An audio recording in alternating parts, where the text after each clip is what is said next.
আশুরার সিয়াম কবে, আশুরার সিয়ামের গুরুত্ব কি, কোন তারিখের সাথে মিলিয়ে রাখবো, এই বছরের সাহারি কবে খাবো। আশুরার সিয়াম, আসুন আমরা আশুরার সিয়ামটা এবার রাখি। এবছরের প্রতিবাদ্য হবে আমাদের সকলকে বলা, আশুরার সিয়ামটা আমরা রাখি। প্রিয় ভাইয়েরা, নবী করিম সাল্লাল্লাহু আলাইহি ওয়াসাল্লাম প্রথমত মুহররমের সিয়ামের দাম বলেছেন, আফদালুস সিয়ামি বাদা শাহরি রমাদান সিয়ামু শাহরিল্লাহিল মুহররম। আল্লাহ বলছেন, আল্লাহর মাস মুহররমে রমাদানের পরে সিয়াম রাখলে সবচেয়ে গুরুত্ব যে মাসে দাম পাওয়া যায় সেটা হচ্ছে মুহররম মাস। নবী করিম সাল্লাল্লাহু আলাইহি ওয়াসাল্লাম বলছেন, কেউ যদি আশুরার সিয়াম রাখে, সিয়ামু ইয়াউমু আশুরা আহতাসিবু আলাল্লাহি আন ইউকাফিরা সানাতাল্লাতী ক্বাবলাহ, কেউ যদি আশুরার সিয়াম রাখে, আমি আল্লাহর কাছে আশা করি পূর্ববর্তী বছরের গুনাহ আল্লাহ তাআলা মাফ করে দিবেন। ওই আশুরাটুই আশুরা। এই বছর আশুরার সিয়ামের জন্য যারা 2 দিন রাখতে চান, নবী করিম সাল্লাল্লাহু আলাইহি ওয়াসাল্লাম আব্দুল্লাহ ইবনে আব্বাস থেকে এসেছে, রাসূলুল্লাহ সাল্লাল্লাহু আলাইহি ওয়াসাল্লাম বললেন, তোমরা ইহুদি নাসারারা কেন রোজা রাখে? বলে, এই দিনে আল্লাহ রাব্বুল আলামিন মূসা আলাইহিস সালামকে ফিরআউনের কবল থেকে মুক্তি দিয়েছিলেন।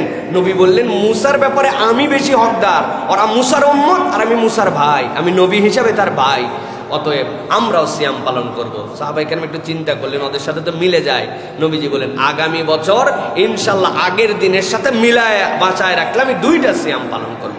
সেই হিসাবে যারা আশুরার সিয়াম একটা রাখতে চান, তারা শনিবার দিন সাহারি খেয়ে রবিবারের সিয়াম পালন করবেন। আর যারা 2টা রাখতে চান, নবী করিম সাল্লাল্লাহু আলাইহি ওয়াসাল্লাম যেটা তামান্না করেছিলেন, কিন্তু রাসূলুল্লাহ সাল্লাল্লাহু আলাইহি ওয়াসাল্লামের হায়াত আল্লাহ তুলে নিয়েছেন, দুনিয়াবী জীবন তার শেষ হয়েছে, এই জন্য রাখতে পারেন নাই, সেটার জন্য শুক্রবার রাত, আজকে রাত্রে সাহারি খেয়ে শনিবারে একটা সিয়াম রাখবো, রবিবারে একটা সিয়াম রাখবো। না পারলেও একান্ত 10 তারিখের সিয়াম আমাদের যেন মিস না হয়। পারবো ইনশাআল্লাহ?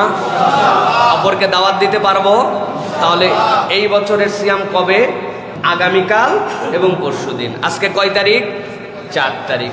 আগামীকালকে 5 তারিখ এবং 6 তারিখ। তার মানে আজকে আমাকে প্রস্তুতি নিতে হবে।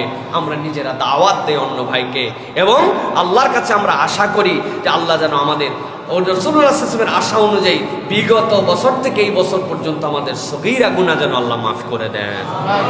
পারবো ইনশাআল্লাহ? আমরা ইনশাআল্লাহ এই মর্যাদাপূর্ণ রোজা বাচ্চা কাচ্চাকেও রাখান, নিজের ফ্যামিলির মধ্যে রাখান। আল্লাহ রাব্বুল আমিন আমাদেরকে তৌফিক দান করুন। আমিন।